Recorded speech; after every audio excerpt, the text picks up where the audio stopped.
Whether you are a beginner artist or a professional, we all deal with the black, strange void known as an empty canvas. Some struggle with the anxiety of starting a piece, wondering, am I going to put good art here? What if I mess up on this piece? What if by touching this canvas, I am activating the runestone required to unleash the ninth circle of hell to encapture our planet and devour our souls to his Lord and Majesty, Prince of Darkness? Who am I kidding? There's no soul here.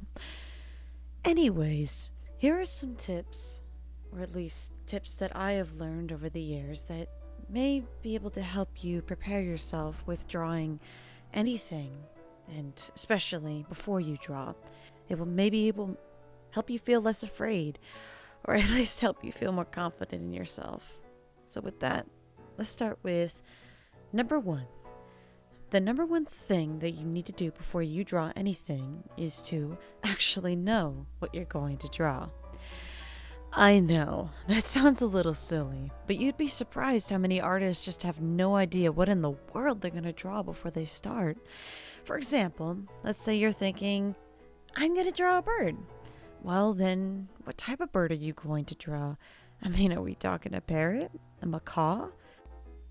Know what you're going to put down first, or otherwise you might end up drawing scribbles or random lines for the next 30 minutes, or in my case, you start drawing something, then erasing over and over again because you can't figure out what to draw.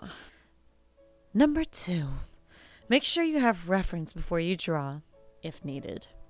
So let's say you want to draw a bird, a toucan. Do you know what a toucan looks like? Chances are, if you don't have a picture handy with you while you're drawing, you're going to miss some details while you're drawing. What if you want to reference a specific color palette? What if in your head you have this very specific scene of a toucan sitting on a tree and the jungle is nighttime or something? Generally, we don't necessarily remember every single little detail of what a jungle looks like at night, especially details of a toucan. Generally, toucans are not necessarily a neighborhood bird that you could just observe.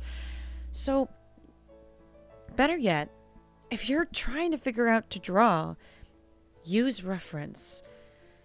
You can use real life, you can use the internet, obviously if it's copyright-free photos to help you learn something. It's not cheating. It's very smart to have something like a reference image to help you learn how something is drawn. You don't always need references in every single perfect scenario, but it's a good tip nevertheless, especially if you're drawing something you've never drawn before. Number 3, accept that you're going to make a mistake in this drawing. You will always make mistakes. You'll draw a line that wobbles, your paint will bleed, you'll rip paper, and your art just won't look right. In some cases, you get frustrated with yourself because sometimes you fix one mistake and then 2 more pop up in the next drawing and then the next thing after that. Pretty soon you want to give up. One thing to keep in mind is to not allow the intimidation of creating something with mistakes push you away to create. Many beginners are discouraged and stop drawing altogether because they feel that they make far too many mistakes, and it's embarrassing. I partially blame this fear on how our society expectations leak into our self-esteem and in anything we do that is personal for ourselves. While the internet is a bit more open these days about what is posted on it art-wise, generally, society sees art as something typically very pressuring. Understand that mistakes are firstly what makes us human. You can't be the person you are today if you didn't make mistakes and learn from them. Instead of seeing the possibility of a mistake as a failure, look at it as a learning experience. Tell yourself, I did my best, and that's what makes this piece good. Then you'll do just a bit better in the next piece, and then better in the next, and so on and so forth. There's a reason why the whole phrase, "It takes 1,000 bad drawings to make one good one," is so relevant. Number 4, compare you to you. Now, I have an old story time on how I feel about comparing yourself to other people. I have a very long history with comparing myself to other artists and tearing myself down. So I absolutely suffer and have to remind myself of this tip. I argue that you shouldn't compare yourself to others, especially in art. I know some of you are going to tell me that comparing yourself to others can be healthy, and while I think it can be, I argue most of the time you're not really monitoring yourself and paying attention to how much you may be comparing yourself to another artist. Most of the time, the longer you stare at this other person's work, the more you unfairly hate your own. Instead, compare your drawings to your older work. Compare how you draw a cat to how you drew a cat 6 months ago or a year ago. The reason for this is you're actually looking at your work and seeing the more obvious improvement. Think of it this way. You really like Spyro, so you drew Spyro a lot as a kid. You liked it a lot, and then years later, you draw him again. Do you think those drawings you did are going to look the same? More than likely they won't. And if it does, maybe you're making a mistake that you need to catch on. And with that scenario, I'd say having a second pair of eyes helps you improve and is a good alternative. But know that you are the best person to compare yourself to. I think sticking to that helps you feel more motivated to draw in general. Anyway, number 5, just do it. Sometimes it's better to not think, just draw. Sometimes I do just really need to focus on drawing and whatever is going on. So I sit down, I put on my headphones and I play my favorite music and I just blast it. It's not very good for your eardrums, but it helps me just block out all the sounds outside of me and I just go. I am also an adult and it's very easy for me to be distracted with things like, oh my god, I gotta do the dishes right now, I gotta do this, then I gotta do that right now, I gotta pay bills, whatever. Simply put, don't overthink drawing. You're an artist.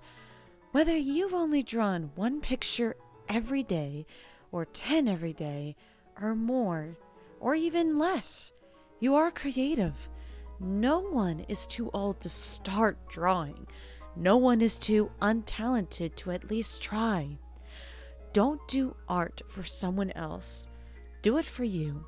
If you're sad, draw a sun to help you feel warm and happy. If you really like an anime or show, draw your favorite characters. It doesn't matter if it sucks, quote unquote, because there isn't such thing as crappy art, at least in my opinion.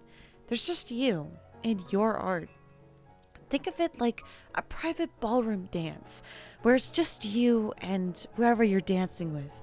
It's your alone time, your brain using something to express himself. I personally don't care what anyone says. You at least should draw one thing in your life, no matter who you are. You could be the President of the United States. I think you haven't lived until you at least have tried to doodle something. It's good for you. Putting an image or lines or any squigglies that come out of your brain is expressing yourself in some way, shape, or form. If none of these tips seem to really help you or make you motivate yourself to draw, a really good guide that I recommend reading or listening to is Art and Fear. It's a book that I am not sponsored by. I'm not sponsored by Audible either, or this book, or the authors. This book inspired me to make this video about just having some tips to help you mentally prepare yourself. If you're in an artist block and you're really stuck and none of these tips helped, please read this book. If you like this tips video, let me know. With that, I'm going to end this video with a quote that I hope will inspire you.